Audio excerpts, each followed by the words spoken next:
All right, small boy sir squad, gather round, because your favorite slightly sarcastic, definitely introverted, and perpetually broken host has stumbled upon a story that's juicier than my daydream about finally hitting 1 million subscribers. Which, by the way, still at 0, but hey, gotta dream big, right? Anyway, buckle up buttercups because we're diving into the wonderfully weird world of predictions, specifically Japanese style. And it involves a former manga artist who apparently traded her pen for prophetic pajamas. Yes, you heard that. Correctly. This isn't about some ancient guru in a mountain cave. Oh no. This is about Ryo Tatsuki, who used to draw those cool Japanese comics, but now she's apparently more famous for her bizarre bedtime visions. Talk about a career pivot. Huh? So this real lady, she's not your typical psychic with a crystal ball and a suspiciously strong scent of incense. No. She's been having these super vivid dreams since the 80s. And get this, she actually wrote them all down in a dream journal. Yo, can you imagine the late night scribbles? Giant talking teacup attacked Tokyo. My microphone from Wish suddenly developed sentience and demanded royalties. You know, the usual dream stuff. And then get this. In 1999, she actually released a manga called The Future I Saw based on these nocturnal narratives. I mean, talk about monetizing your subconscious. I should try that with my animation ideas, though I suspect Dancing Toast Saves the World might not be a bestseller. Now hold on to your hats because this is where it gets a little spooky. Back! In 91, Ryo had a dream about Freddie Mercury, you know, the legendary Queen frontman. And a few months later, sadly, he passed away. Coincidence? Maybe, but then in 95, she dreamt of a massive earthquake. And bam, the Kobe earthquake happened in Japan, tragically claiming thousands of lives. Okay, now my eyebrows are starting to arch a little bit. But wait, there's more. The one that really got people talking was her prediction for 2011 said, Lady there, show 11. She apparently wrote in her journal that something terrible would happen in March of that year. And wouldn't you know it, that's when the devastating Tohoku earthquake and tsunami hit Japan, also causing the Fukushima nuclear disaster. Holy moly guacamole, that's a bit too on the nose, isn't it? And then there's this other eerie one. Back in 92, she had this vague dream about a woman she couldn't quite place, but it left her with this unsettling feeling, so she jotted down in her diary, in English no less, Diana?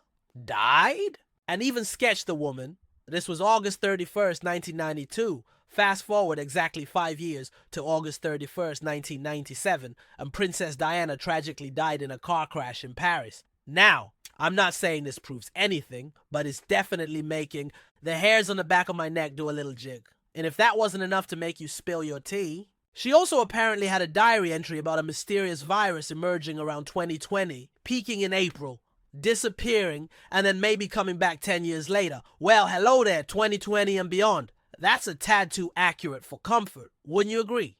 So now the $1 million question, the one that's probably got the internet buzzing more than a cat playing a tiny piano. Ryo Tatsuki has had a new dream, a disturbing one. This time, she's seeing a mega-tsunami potentially hitting in July 2025. Gulp! She dreamt of a sea south of Japan bubbling and boiling with these huge air pockets rising up, which she thinks means a massive underwater volcanic eruption. And according to her dream-fueled interpretation, this could unleash a tsunami possibly 3 times bigger than the one in 2011. Triple the devastation? That's a scary thought. She's worried about the coastal areas of Japan, as well as the Philippines, Taiwan, and Indonesia. That's a whole chunk of the world potentially in danger. And it gets even weirder, folks. She saw this diamond-shaped region connecting Japan, Taiwan, Indonesia, and the Northern Mariana Islands in her dream. And then, get this, she saw 2 dragon-like figures moving towards this area. Dragons? Underwater volcanoes? Mega-tsunamis? This sounds less like a dream and more like the plot of a very intense anime, which, ironically, she used to draw. Life imitating art? Or maybe art predicting life? Who knows anymore? She even looked at underwater maps near Hawaii and found similar diamond shapes, which apparently deepened her concern. Now, before we all start building arcs in our backyards, let's take a deep breath and see what the actual sciencey people have to say. Unsurprisingly, as of right. Now, There's no scientific evidence to suggest this mega tsunami is going to happen in July 2025. I mean, predicting earthquakes and tsunamis with pinpoint accuracy is still pretty much in the realm of science fiction, despite what the movies might. I'll tell you.